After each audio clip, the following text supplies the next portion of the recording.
Now then, have you tried these yet?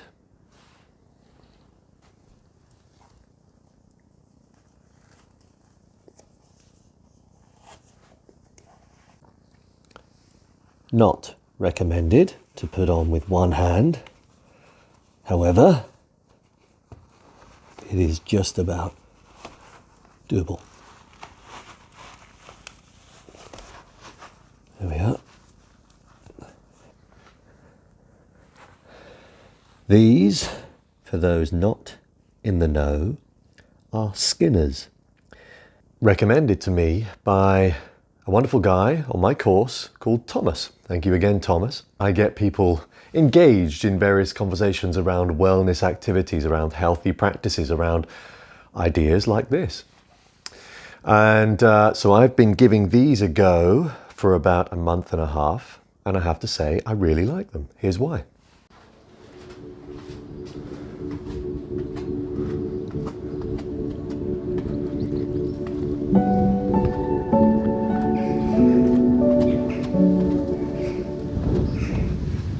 Now it's interesting because on Friday, on my gardening day, I had what is actually quite a rare working day that replicated more like what a typical gardener's day looks like. In other words, I was weeding, I did the occasional hedge trimming. What it meant was that for half the day, I could do all the weeding in barefoot.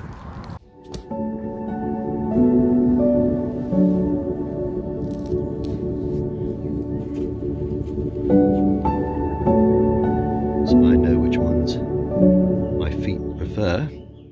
And by the way, that blade looking object that you see here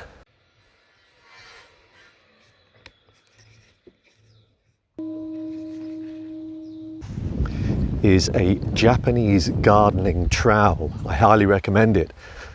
Better than a normal British one, that's for sure. And it looks cool too. So back to these Skinners. As I said, it's been a month and a half now. I think it's time to give a bit of a report on them. And as an aside, I am not affiliated or associated with them. But these are not only tough, they've got a rubberized sole. You really do feel the earth, you feel the ground. When you're walking on gravel like I am right now, you of course feel all the stones.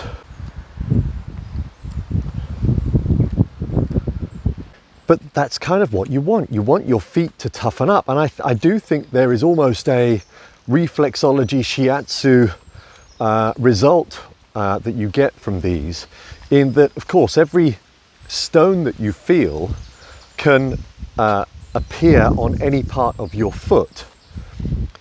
So, you know, let's say, as I did just then, you walk over something slightly sharper, a stone that's slightly sharper, and it just so happens to be on your big toe. Well, that is a reflexology point that sends a signal to another part of your body. Manipulation of that area or compression of that area can aid certain symptoms. But you don't even have to think along those lines to see the benefits in these. I know after a month and a half, my feet are toughening up. So the way I'm using these now is every other day, typically, that I'm not doing gardening. So I do my gardening 2 days a week, and I wear big clodhoppers, big steel toe-capped boots, which are great for when you're wielding power tools, but they're not that comfortable.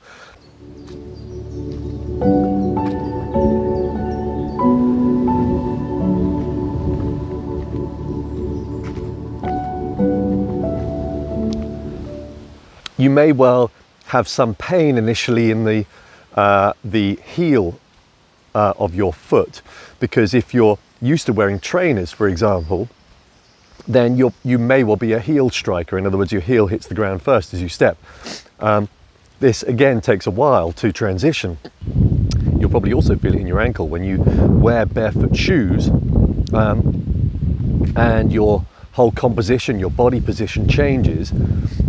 You'll realize that your ankle has to stretch more. So again, this is worth experimenting with. You don't want to go all in with this kind of stuff.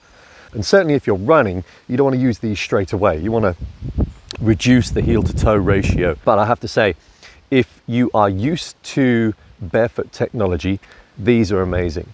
I think where I would need to change these is probably in the winter time, I'm guessing.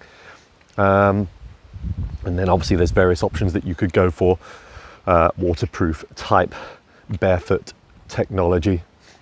But either way, I report positive news. These are definitely worth a purchase. They're quite expensive. What are they, 35, 40 quid? And obviously when you're buying them, you're thinking, blimey, am I spending that much on a pair of socks? But no, you're not. You're spending it on foot technology that will be a substitute for shoes, for trainers.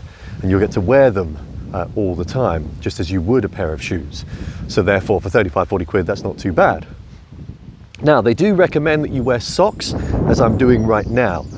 In other words,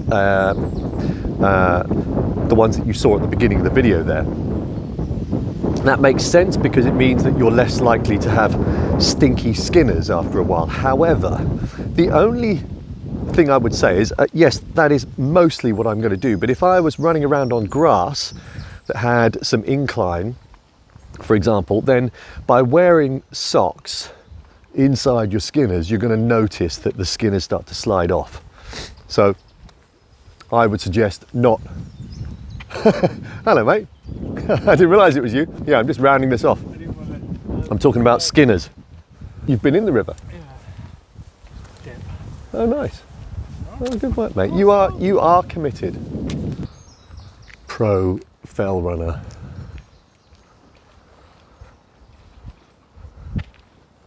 Not wearing skinners. So, yeah, you're definitely going to notice that you wear socks with these and they do slide if you're running on grass and you go up an incline. But other than that, they're good.